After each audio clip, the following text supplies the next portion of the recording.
So mga kaagar, so para din sa mga Bisaya, no? So magbisaya ko diri para masabtan sa tanan. So sa mga Tagalog, lahi po tong Tagalog. So mga kaagar, naata karon diri sa sulod sa plantation sa Agarwood nga nag-conduct og inoculation or yung pagbarina ba, pag-inject, pagbutang og inoculant or pag-inom sa kahoy para mo produce og agarwood. So kini siya nga inoculation, lain po ni siya nga technique, no? Dili ni siya 2-in-1, kini lain po ni siya nga technique, pero usa ni siya sa mga pinaka-the-best gihapon na inoculant din sa Malaysia.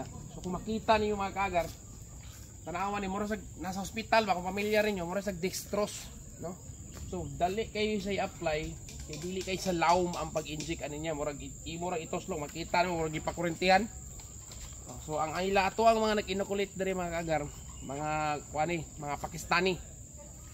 So mga usa sa mga paspas kayo mo inject. So kita ani mga kaagar, mag-inunggoy pud ani unya.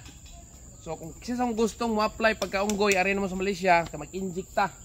No? So dili pwede diri nga magpa-cute-cute. Kinahanglan gyud nga kamao mo inject, kamao mo kat-kat. Kung di ka kamao kat-kat sa mong tanom, kami mga kat ana nas Kuya King.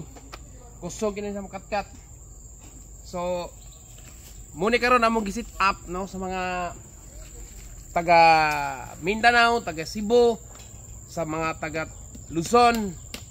Meron kaming ginawa dito ngayong sit up na hindi lang basta-basta na training, hindi lang siya basta-basta na gala. Ito ay package, so abangan ninyo mga kaagar. So yan lang muna. God bless sa lahat.